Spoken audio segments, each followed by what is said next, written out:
Hello, नमस्कार। मैं चेतन लाल रेगर, सह आचार्य समाजशास्त्र, राजकीय महाविद्यालय शाहपुरा, जिला भीलवाड़ा। मैं आज आपको बीए पार्ट सेकंड का प्रथम प्रश्न पत्र के संबंध में चर्चा करूंगा, जो कि आपके सामाजिक अनुसंधान की पद्धतियों के नाम से पेपर चलता है। उसमें सबसे जो प्रथम जो चैप्टर है जो वो है सामाजिक अनुसंधान अर्थात सोशल रिसर्च। तो सामाजिक अनुसंधान किसे कहते हैं? तो सामाजिक अनुसंधान का अर्थ जानने से पहले हमें ये जानना आवश्यक है कि अनुसंधान किसे कहते हैं, अर्थात रिसर्च का क्या अर्थ है।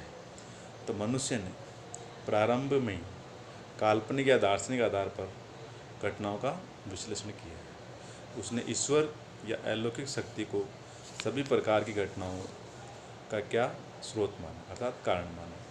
पूर्व में उसने उसके ज्ञान का आधार अंतःप्रज्ञा, परंपरा, व्यक्तिक अनुभव तथा प्रयत्न एवं भूल की विधियाँ रही है। इस प्रकार से ज्ञान को जो ज्ञान प्राप्त होता है उसमें विश्वसनीयता एवं प्रामाणिकता का क्या लगभग अभाव था।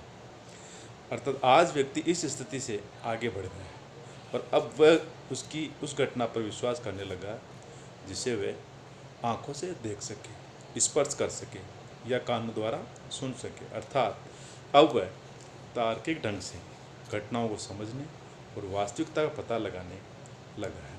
तो इस प्रकार अब व्यवस्थित ढंग से ज्ञान को संचित करता है। यहीं से ही अनुसंधान का प्रारंभ होता है। तो अनुसंधान का तात्पर्य है बार बार खोजने से। इसमें दो भौतिक तत्वों की प्रधानता पाई जाती है। प्रथम तो अवलोकन द्वारा घटनाओं को उद्देश्यपूर्ण ढंग से देखना, यानी कि उपलब्ध तथ्यों के आधार पर घटना को समझना। दूसरा है उन तथ्यों के अर्थ को जानकर घटना के पीछे जो कारण छिपे हुए उनको समझना। इन दोनों तत्वों को ध्यान में रखकर जो ज्ञान संचित किया जाता है उसे विश्वसनीय और प्रामाणिक माना जाता है। तो इस प्रकार के ज्ञान को संचित करने की संपूर्ण प्रक्रिया को अनुसंधान के नाम से जानते हैं। क्लियर? तो स्पष्ट है कि अनुसंधान घटनाओं के बारे में ज्ञान प्राप्त करने एवं उन घटनाओं के मूल तक पहुंचने व कार्य कारण संबंधों का पता लगाने का एक व्यवस्थित तरीका है। ये बात हुई अनुसंधान के संदर्भ में। अब हम बात करते हैं सामाजिक अनुसंधान, अर्थात सामाजिक अनुसंधान का अर्थ क्या है। तो सामाजिक अनुसंधान, जब कोई भी अनुसंधान सामाजिक जीवन, सामाजिक घटनाओं अथवा सामाजिक जटिलताओं से जुड़ा हुआ होता है तो उसे हम सामाजिक अनुसंधान कह सकते हैं। फिर भी इनके संबंध में कुछ समाजशास्त्री ने अपने अपने ढंग से इसको परिभाषित किया है। उसमें C.A. मोजर नाम के एक रिसर्च करने वाले समाजशास्त्री हुए, जिन्होंने कहा कि सामाजिक प्रघटनाओं एवं समस्याओं के संबंध में नवीन ज्ञान प्राप्त करने के लिए की गई व्यवस्थित खोज को हम सामाजिक अनुसंधान कह सकते हैं। इसी प्रकार से E.S. बोगार्ट्स ने भी लिखा था कि सामाजिक अनुसंधान के अंतर्गत साथ रहने वाले लोगों, यानी एक साथ रहने वाले लोगों के जीवन में क्रियाशील अंतर्निहित प्रक्रियाओं की खोज ही सामाजिक अनुसंधान है। तो अर्थात तो इस प्रकार से हम सामाजिक अनुसंधान को क्या कर सकते हैं? एक ऐसी खोज की विधि जिसमें सामाजिक परिस्थितियों के संदर्भ में किसी घटना, व्यवहार, सामाजिक जीवन तथा समस्या के संबंध में वैज्ञानिक पद्धति या विधि का प्रयोग करते हुए सामाजिक यथार्थता को समझने का प्रयत्न किया जाता है।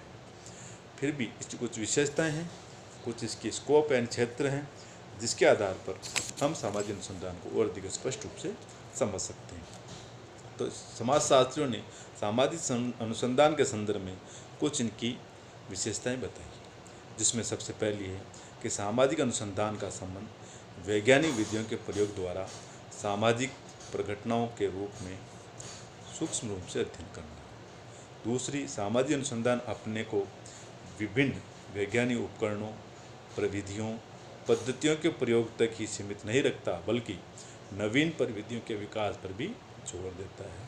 नंबर 3, सामाजिक अनुसंधान में विभिन्न सामाजिक घटनाओं एवं समस्याओं का व्यवस्थित अध्ययन ही नहीं किया जाता बल्कि नवीन ज्ञान का सर्जन भी इसमें किया जाता है। नंबर 4, सामाजिक अनुसंधान विभिन्न सामाजिक तथ्यों घटनाओं के बीच में पाए जाने वाले कार्य कारण संबंधों की खोज निकालता है।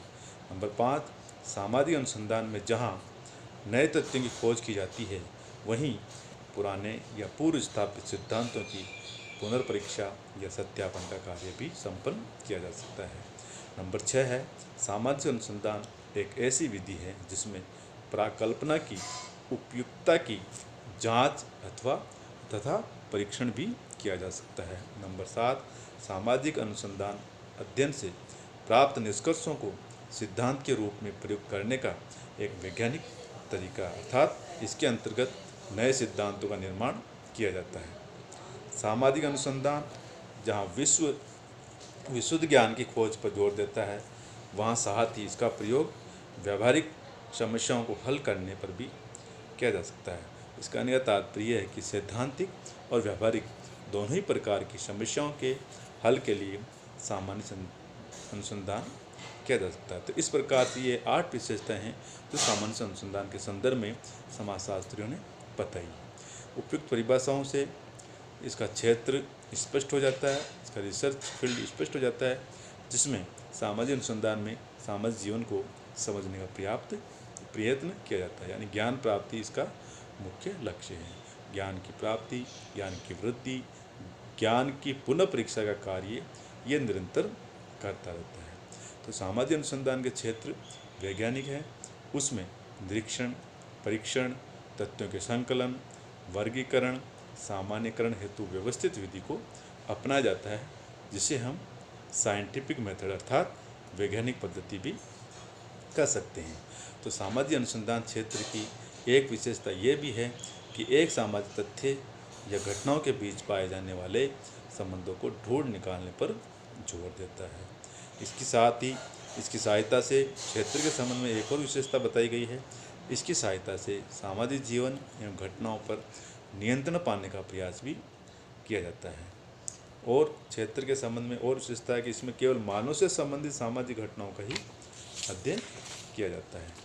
तो इस प्रकार से सामाजिक समस्याएं भी सामाजिक अनुसंधान के क्षेत्र में आती है, क्योंकि ये सामाजिक जीवन का अभिन्न अंग है। तो दोस्तों, सामाजिक अनुसंधान की विशेषताओं के साथ क्षेत्र की विशेषताओं से हम ये स्पष्ट रूप से समझ सकते हैं कि सामाजिक अनुसंधान जो है समाज में घटने वाली जो भी घटनाएं हैं उनका व्यवस्थित और वैज्ञानिक तरीके से अध्ययन करता है, और साथ ही साथ नवीन ज्ञान की खोज और जो पूर्व में जो स्थापित जो सिद्धांत हैं उसकी पुनर्परीक्षा भी इस अनुसंधान के द्वारा की जा सकती है। Thank you.